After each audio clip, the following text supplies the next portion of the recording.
जिमनी, मुझे कुछ सवाल पूछना है हिंदू धर्म और मुस्लिम धर्म को लेकर। क्या आप तैयार हैं? जी बिल्कुल। आप हिंदू धर्म और इस्लाम से जुड़े अपने सवाल पूछ सकते हैं।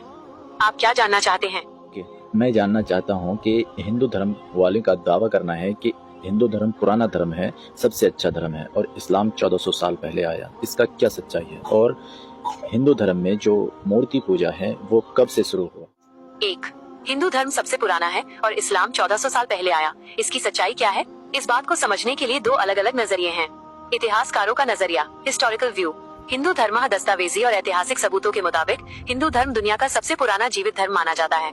इसकी जड़ें वैदिक काल लगभग 3500-4000 साल पहले और सिंधु घाटी सभ्यता से जुड़ी हैं। इस्लाम इतिहास के हिसाब से इस्लाम की शुरुआत 7वीं सदी ईस्वी लगभग 1400 साल पहले में पैगंबर मोहम्मद सल के जरिए मक्का में हुई। इस्लाम कुरान का नजरिया, इस्लामिक व्यू।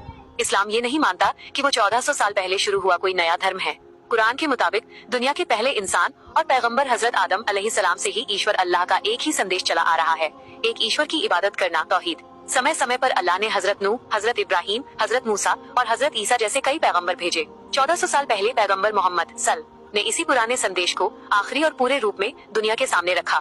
2. हिंदू धर्म में मूर्ति पूजा कब, कैसे और किस स्थिति में शुरू हुई? हिंदू धर्म के इतिहास में मूर्ति पूजा हमेशा से नहीं थी।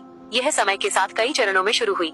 ऐतिहासिक और धार्मिक ग्रंथों के अनुसार भारत का इतिहास। 1. वैदिक काल, शुरुआती दौर। वेदों और उपनिषदों के समय कोई मूर्ति या मंदिर नहीं होते थे। उस समय निराकार, बिना किसी रूप के ईश्वर का ध्यान किया जाता था और यज्ञ हवन किए जाते थे।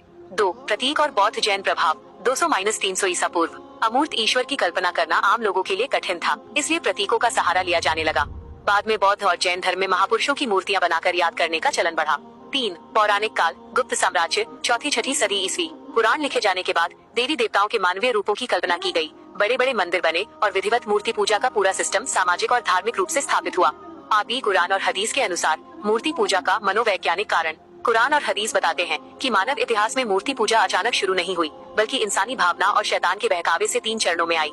1. पहला चरण, नेक लोगों की याद। हजरत नूह असा के जमाने में वद, सुआ, यगूस नाम के बहुत नेक लोग थे। जब उनका देहांत हो गया तो लोगों ने दुखी होकर उनकी याद में तस्वीरें या पत्थर की मूर्तियां बनाई ताकि उन्हें देखकर अल्लाह की इबादत की याद आए। सही बुखारी 4920। इस समय उनकी पूजा नहीं होती थी। 2. दूसरा चरण, बिचौलिया बनाना। जब वो पीढ़ी खत्म हो गई और नई पीढ़ी आई तो ज्ञान कम हो गया। लोगों ने सोचा कि ये नेक लोग ईश्वर के प्यारे थे, इसलिए इनके जरिए ईश्वर तक पहुंचने की कोशिश की जाए। कुरान सूरह जुमर 3:3। तीसरा चरण, सीधे पूजा शुरू होना। अगली पीढ़ियों ने मूल बात भुला दी और सीधे उन्हीं मूर्तियों को पूजना शुरू कर दिया। संक्षेप में, ऐतिहासिक रूप से हिंदू धर्म बहुत प्राचीन है और इस्लाम का लिखित इतिहास 1400 साल पुराना है, लेकिन इस्लामी आस्था के अनुसार ईश्वर का संदेश, तौहीद ही सबसे पहला धर्म था। हिंदू धर्म में मूर्ति पूजा शुरुआती वेदों के समय नहीं थी, बल्कि यह बाद के पौराणिक काल में विकसित हुई। इस्लामी संदर्भ के अनुसार मूर्ति पूजा की शुरुआत हमेशा महापुरुषों की याद से शुरू होकर धीरे धीरे अज्ञानता के कारण पूजा में बदल जाती है। इसका मतलब नूह अलैहिस्सलाम की कौम जो है मूर्ति पूजा का सिस्टम चालू किया, वो भी शैतान के बहकावे में आकर। हाँ, बिल्कुल सही समझा आपने। इस्लामी इतिहास और अकीदे के अनुसार इंसानी इतिहास में सबसे पहली बार मूर्ति पूजा की शुरुआत हजरत नूह अलैहिस्सलाम की कौम में ही हुई थी और इसके पीछे शैतान का बहकावा ही मुख्य वजह था। कुरान और हदीस के मुताबिक ये प्रक्रिया एक ही दिन में नहीं हुई, बल्कि शैतान ने इसे बहुत चालाकी से 2 चरणों जनरेशंस में अंजाम दिया था। 1. पहला चरण, शैतान की नेक नियति वाली तरकीब। हजरत नूह असा से पहले कुछ बहुत ही नेक, परहेजगार और प्यारे लोग थे, जैसे वद, सुआ, यगूस, यऊक और नस्र। जब इन नेक लोगों का इंतकाल हो गया तो पूरी कौम गम में डूब गई। तब शैतान उनके पास आया और एक सलाह दी, तुम अपने इन प्यारे और नेक बुजुर्गों की याद में उनकी तस्वीरें या पत्थर के मुजस्मे, मूर्तियां बना लो।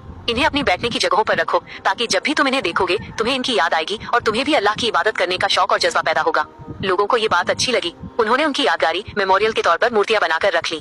उस वक्त तक कोई भी उनकी पूजा नहीं करता था, वे बस एक यादगार थी। 2. दूसरा चरण, अज्ञानता और बहकावा।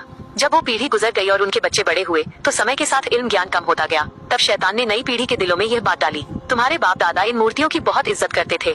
जब बारिश नहीं होती थी या कोई मुसीबत आती थी तो वे इन्हीं के पास आकर दुआ मांगते थे और इन्हीं की बदौलत उन्हें सब कुछ मिलता था। नई पीढ़ी इस धोखे में आ गई और उन्होंने सोचा कि ये मूर्तियां ईश्वर अल्लाह तक पहुंचने का जरिया या बिचौलिया हैं। धीरे धीरे उन्होंने अल्लाह को छोड़कर सीधे उन मूर्तियों की ही पूजा, इबादत शुरू कर दी। हजरत नूह असा का भेजा जाना।